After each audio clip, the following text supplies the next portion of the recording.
Jujur, aku lagi jatuh cinta pada istri orang. Namanya Paradista, biasa dipanggil Dista, asisten manajer di bidang aset. Baru kali ini aku merasakan hidup yang bergairah, setelah 2 tahun gairah itu mati dengan permasalahan hidup yang melanda. Istriku sakit 2 tahun belakangan ini. Diagnosa dokter adalah ginjal yang bocor, sehingga perlu mengurangi aktivitas-aktivitas fisik yang membutuhkan kerja ginjal secara signifikan. Termasuk melakukan kewajiban seorang istri pada suami. Bayanganku, sebagai seorang laki-laki yang masih normal, aku tidak bisa lagi menyalurkan kebutuhan biologisku. Tapi istriku sih masih nawarin, katanya asal cara melakukannya tidak heboh-heboh, tidak apa-apa. Tapi ya aku udah males lah dan gak tega juga. Kasihan, masak udah sakit masih harus ngeladenin, ya kalau bisa ngarah-arah mah gak masalah. Tapi siapa yang bisa jamin, kan kalau udah ketemu moodnya, udah gak bisa ngontrolkan. Nah, malam itulah gairah hidupku kembali lahir. Aku ingat, malam itu ada gathering kantor di sebuah villa di puncak. Aku datang telat ke villa karena ada beberapa pekerjaan di kantor yang harus aku selesaikan. Ternyata rombongan kantor sudah pergi semua untuk makan malam di restoran di luar villa. Aku udah dapatkan lokasi dari beberapa teman yang Sherlock, dan hendak menyusul ke restoran.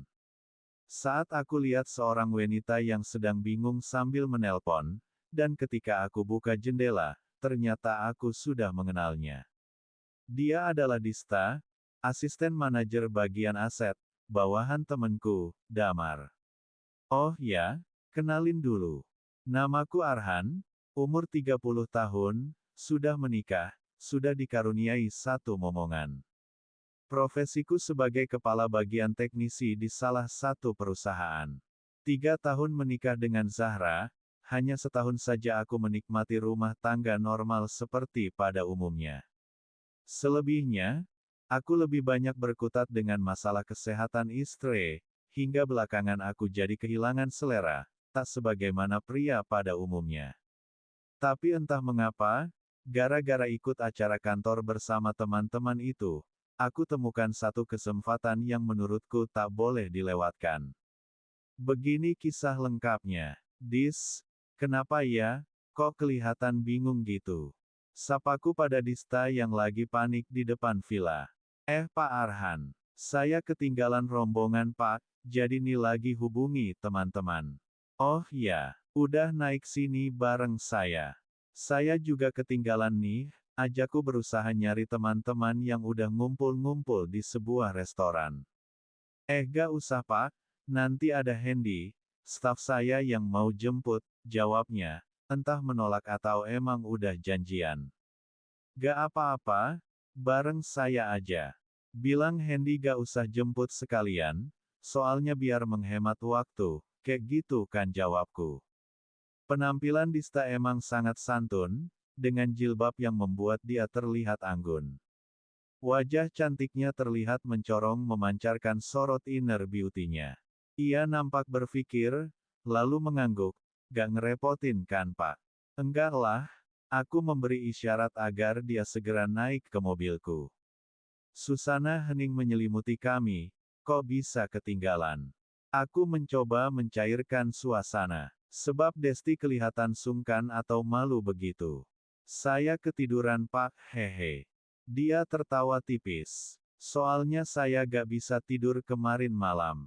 Terus teman sekamar saya niaga ikut, jadi gak ada yang bangunin, jelasnya.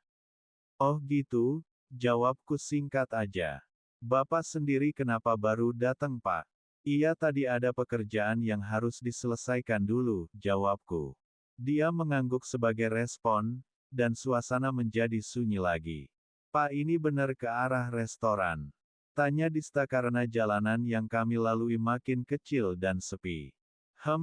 Kalau dari Google Map ke sini arahnya, kita mah gak tahu juga, moga gak salah Syah, jawabku sok nyalahin Google Map.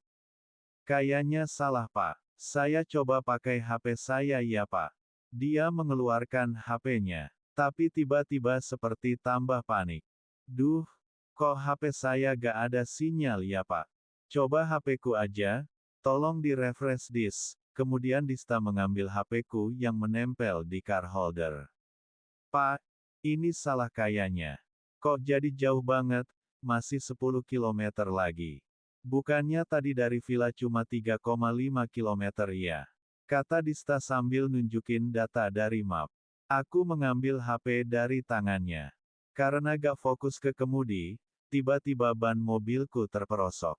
Kami berteriak. Aku mencoba menginjak gas lagi, namun nihil, mobil tidak bisa bergerak. Aku turun dan melongok, ban mobil sebelah kiri masuk ke parit. Meski tidak berbahaya, tapi harus diangkat oleh setidaknya 3 orang. Aku mendesah sebal. Kenapa Pak? Masuk parit ya bannya. Dista yang masih di dalam mobil melongok keluar jendela. Aku mengangguk tanda mengiyakan. Ini harus cari bantuan, ucapku dalam hati, sambil memandang berkeliling yang hanya ada pohon-pohon besar dan tidak ada lampu perumahan sama sekali. Aku beralih ke HP, baru saja mau membuat panggilan, tiba-tiba hujan turun. Aku bergegas masuk kembali ke mobil. Ya ampun hujannya deras. Seru Dista panik, terus gimana kita ini Pak? Sebentar saya cari bantuan. Aku menelpon siapapun yang aku bisa. Dan hasilnya, mereka hanya bisa menjemput setelah hujan deras selesai. Aku dan Dista terdiam dengan usaha yang sia-sia. Kita harus nunggu karena hujan deras banget. Saya sudah suruh agar cepat-cepat sih. Mereka janji setelah hujan reda akan segera ke sini. Dista pun menarik nafas panjang sebagai ungkapan rasa kesal. Suara hujan menemani kami. Maaf ya Dis. Jadi terjebak sama saya di sini. Kataku merasa gak enak, karena dia terjebak di sini gara-gara kecerobohanku. Gak apa-apa Pak, udah takdir, mau gimana lagi? Jawabnya yang nampaknya pasrah dengan keadaan yang terjadi. Aku tersenyum kecil mendengar reaksinya. Sudah berapa lama kerja di kantor kita Dis? Aku mencoba mencari obrolan biar gak terkesan kaku. Sudah 4 tahun Pak. Kalau Bapak, aku mah udah 6 tahun. Emang sebelumnya pernah kerja di mana Dis? Bapak kayak lagi wawancara kerja. Dista tertawa. Tawanya terdengar merdu dan menggoda. Saya pernah kerja di perusahaan majalah setahun Pak. Terus perusahaannya bangkrut. Jadi aku harus cari kerja lagi. Oh gitu. Tiba-tiba bunyi petir mengagetkan kami. Dista terlonjak kaget dan wajahnya pucat, pas saya pindah ke jok belakangnya. Saya trauma dengan petir. Aku mengangguk. Dia beranjak ke jok belakang. Pak, tolong temenin saya di belakang Pak.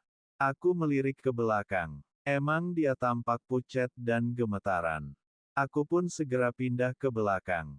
Kenapa Dis? Emang kamu takut petir? Tanyaku. Saya trauma, bapak saya meninggal disambar petir Pak. Peristiwa itu masih membekas sampai sekarang. Oh, aku bingung gimana menghiburnya.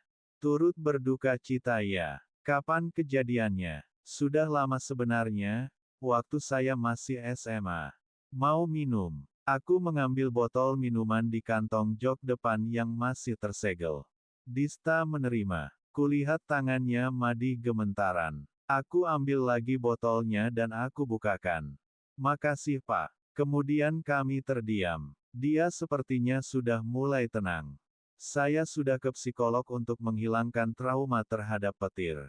Tapi belum 100% hilang. Tapi ini udah lumayan kok. Memang dulu separah apa sih? Ya bisa sampai pingsan Pak. Oh gitu, kataku sambil mengangguk. Oh iya, wallpaper di HP Bapak, anaknya Pak. Dinda mengalihkan pembicaraan. Sepertinya dia melihat gambar wallpaper di HP gue ketika tadi gue suruh refresh HP gue. Iya, anak Bapak berapa? 1, umur 7 bulan. Gak pingin nambah lagi Pak. Istri saya sakit. Oh, sakit apa Pak kalau boleh tahu? Ginjal bocor. Oh begitu. Apa ginjal bocor mempengaruhi untuk nambah anak atau tidak? Iya, aktivitas suami istri tidak leluasa dilakukan. Tepatnya aku gak tega begitu. Mendengar kalimat gue, Dista tampak salah tingkah. Kamu udah nikah kan? Udah pak. Paham kan kalau aktivitas itu akan memacu kerja ginjal juga. Dista mengangguk. Hujan makin deras. Kami diselimuti keheningan lagi. Bunyi petir kembali mengagetkan kami. Dista terlonjak dan mendekat ke tubuhku. Lengan kami bersentuhan, memberikan efek panas ke aku. Dia terlihat pucat. Aku malah bingung harus melakukan apa. Masalahnya aku udah lama gak berdekatan dengan perempuan, jadi hormon androgenku melonjak-lonjak. Tiba-tiba mata kami bertemu. Aku mendekatkan muka ke wajahnya. Aku melihat bibirnya yang merah sangat menggoda. Dan tanpa dapat aku tahan, mengecufnya, 1 detik 2 detik 3 detik, dan tersadar untuk menarik kembali BBR-ku untuk menjauh. Dista tampak terkejut. Dia terdiam, maaf, ucapku. Tapi dia tidak menjauhkan wajahnya. Lalu dia justru duluan membalikkan keadaan, kini justru yang kahet. Kemudian kami saling berpagut lebih dalam dan penuh gairah. Hingga terus melakukan hal-hal lain yang aku pikir sulit dilakukan di mobil. Aku tersadar dan hampir berhenti untuk tidak melanjutkan ke hal yang paling besar. Namun tangan Dista malah menuntun tanganku untuk terus memheluksnya. Hal itu membuatku tidak bisa berhenti. Desahannya yang sangat menggoda membuatku makin kehilangan akal sehatku. Kami terdiam setelah mencapai tujuan bersama. Aku jadi salah tingkah, kemudian merafikan diri kembali. Aku takut kalau Dista marah. Maaf ya, aku terduduk di sampingnya. Dia juga mulai merafikan diri. Kami terdiam cukup lama. Hanya suara hujan yang masih turun dengan deras terdengar. Dista menarik nafas panjang, dia menatap ke depan lurus. Sudah berapa lama Bapak gak melakukan? Dista bertanya dengan suara pelan. 2 tahun, jawabku singkat. Gak jajan aja Pak, malah kayak gitu katanya. Tapi saya bukan jenis laki-laki seperti itu. Dista menggumam. Aku meliriknya, kemudian tiba-tiba bibirku bicara. Kalau kamu mau, saya akan bertanggung jawab. Dia hanya diam, justru menyenderkan kepalanya ke bahuku. Kita sama-sama menikmati kok, ucapnya membuat hatiku lega. Aku memheluksnya. Dia menaruh kepala di dadaku. Dan saat itu aku seperti terlahir kembali sebagai laki-laki dengan semangat dan gairah hidup baru. Kini aku hidup dalam delima, tak mungkin akan kutinggalkan keduanya, tapi tak mungkin pula keduanya akan kumiliki. Aku emang lagi jatuh cinta, tapi aku sudah punya keluarga. Aku emang butuh tempat membuang kesal, tapi bukan pada tempatnya. Aku hanya bisa berharap, semoga tak akan ada yang merasa kecewa, berjalan amin entah sampai kapan berakhirnya. Sekian dan terima kasih.